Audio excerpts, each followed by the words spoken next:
YouTube has a myriad of rabbit holes lurking, sitting around waiting for you to fall down, just like Alice fumbling into her wonderland. And just like Alice, you'll never think the same way again when you find out what awaits you at the bottom. One such rabbit hole is a popular genre on YouTube, but if you're not into this type of entertainment, you may have missed it. I'm talking about mukbangs, of course. A mukbang is described as an online audio-visual broadcast in which a host consumes food while interacting with the audience. It became popular in South Korea in 2010 and since then has become a worldwide trend. From almost humble beginnings where the intent was to eat food with company instead of being alone, mukbangs have now branched out and they've become big money grabbing opportunities, with popular mukbangers gaining millions of subscribers as they eat thousands of calories in one sitting. It's usually fast food.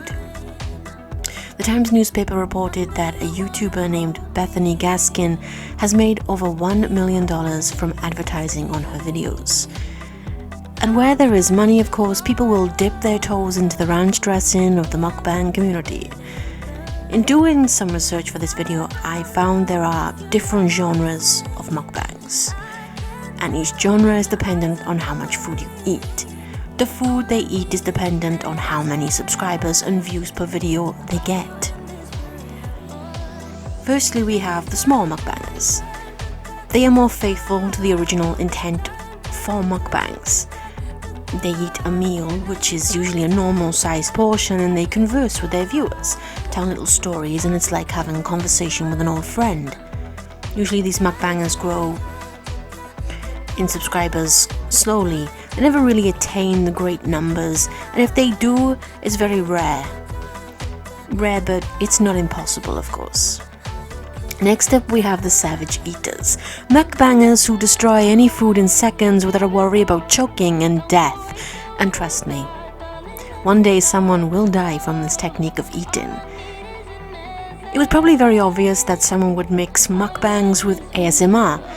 This is our next genre of mukbangs. These channels eat for the sounds to induce ASMR feelings in their listeners. Some whisper and some do not speak at all. They only eat. Either way, it's all about the sounds. Then we make way for the car mukbangers. Yes, folks, they sit in their cars and eat to their heart's content. In the parking lot of McDonald's or KFC, I was tagging around them because, it's kind of embarrassing talking to yourself in a car whilst eating. Then the family mukbangers, people who decided to create a channel on YouTube and involve all the family. What could go wrong? In theory, this is a sweet idea, a family meal, but in reality it never works, and often these are filled with drama and controversy. Then we have the big boys and girls, the big fish in the pond. The creators who fill a table full of food and eat their hearts out without restraint. These are the videos that get the most attention, and I often find on my YouTube feed. There is also the hobbyist mukbanger. That's a YouTuber who usually does other content, but occasionally sits down and feasts on a shit ton of food, for whatever reason, usually to engage in the trend to get the views. Finally, a genre that is a little odd, children mukbangers. Parents set their children up a channel and film their young children eating and then upload it for adults to watch. All of these make up the mukbang community that is no longer recognizable with how it began, a well-intentioned, thought-out way to cope with the ever-growing isolation of society. With how much technology grows and the internet can connect us to anyone in the world in seconds, we are growing lonelier. Humans' natural instinct is to crave company, to escape the isolated sadness being alone creates. Prolonged loneliness has a negative effect on our mental health. We are social creatures, even those of us who are natural introverts seek the company of others. So a way for someone who lives alone to eat with someone isn't such a horrible idea, until of course it got out of hand and Western influences intruded upon it. The natural inclination is to go bigger, do more, because what satisfies us no longer does. Watch someone eat more and more. What was once acceptable no longer gets views. The audience craves more, and creators will strive to any length to fulfill it because their livelihoods depend on it. The need to seek more, greater desires is always a human impulse that once satisfied us no longer does. So we look to the more extreme. Why watch a creator eat one burger when you can watch them consume 10, all dripping with grotesque amounts of sauce that it looks more like a porn flick than an eating show? The ultimate goal is no longer to break away from a few moments of isolation in the presence of another person. It's much darker now than that. Viewers watch these videos before bed, in the middle of the night. As they are trying to sleep, they log onto the YouTube app and watch their favorite mukbangers gorge themselves on food. Now, it would be very depressing to get a dinner and no show, right? Well, don't worry, because mukbangers have evolved to the point where they know their viewers desire drama to keep them interested. It was the content we never knew we needed, watching a human being sat alone in front of a camera, eating like there's no tomorrow and crying their eyes out at some manufactured drama they have scripted. Mukbangs are now a soap drama that rivals any telenova. Often this drama creates a negative effect and they attract a lot of hate, but no hate is a bad thing. Even dislikes boosts a video and rakes in the cash. It gets people talking about that creator, and other creators make videos about that mukbanger, leading to more attention and bigger viewer numbers on their videos. There is even a mukbanger who takes live sea creatures, tortures them, kills them, and eats them all on camera, and millions of people tune in to watch this fucked up debacle as though it is an interesting form of entertainment. Mukbangs have also become associated with feederism. Feederism is a fetish where a person known as a feeder is sexually attracted to people who are overweight or obese.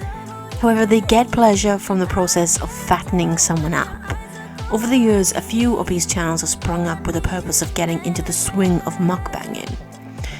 Few of these channels readily admit they have food addictions, yet still pile the food into their face and happily perform for an audience of enablers who encourage fat acceptance and basically cheer as someone is slowly killing themselves on camera. I wasn't fooling around when I said the mukbang genre has become quite dark. There are sexual elements to certain mukbangers. They are famous for loud sexual moans and groans as they eat, eyes rolling to the back of their head as though there is someone under the table going to town on them as they devour a 9-inch sub dripping in white sauce which descends down their mouth suspiciously. It's kind of gross, and I'm not really sure why you'd be watching it if not for the grotesque aspect. I'll get really turned on, I guess.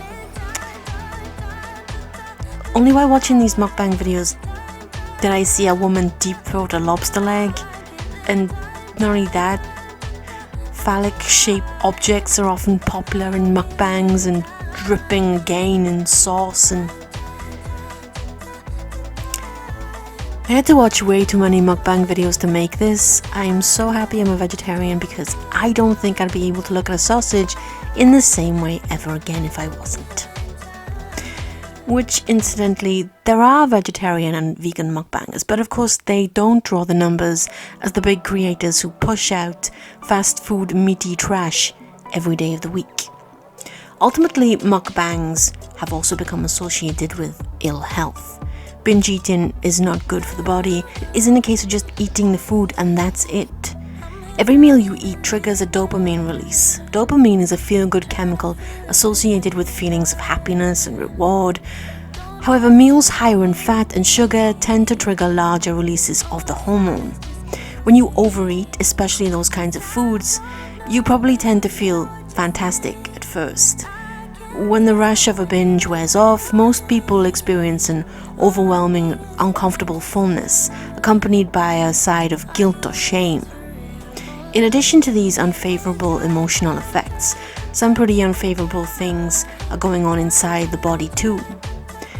First, binge eating is usually characterized by fast and uncontrolled eating, which can be detrimental to your metabolism and your heart health.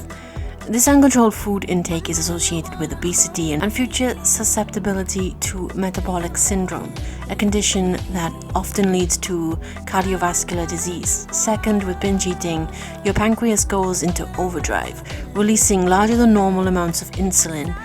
This can lead to insulin resistance, which in the long term can be harmful to your metabolism. When you suffer from insulin resistance, your cells don't absorb nutrients as they should, and you end up prone to a host of conditions including obesity, high blood pressure, heart disease, and more. After a binge, your system is overloaded with a rush of calories, sugar, and fat. In addition to causing hormone and energy levels to fluctuate, this significant excess of calories promotes fat storage, inflammation, and digestive discomfort. Think of bloating and constipation.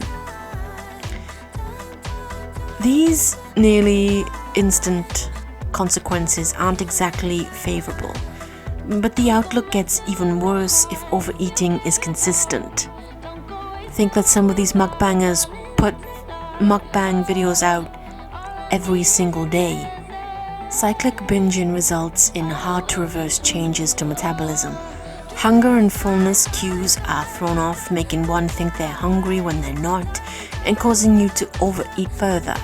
Dopamine becomes down-regulated, meaning you need more food to feel the same amount of pleasure as, say, a few months ago. Changes in leptin levels promote further fat storage. Your gastric capacity can increase, which means you may need more food to feel full. To put it bluntly, these mukbangers are destroying their bodies and their health, all for money, and all for views that isn't really guaranteed in the long run. When the views go away and the numbers die down, and the fad for mukbangs inevitably go away like all crazes do in the end, they may have a little bits of money left, but they won't have health.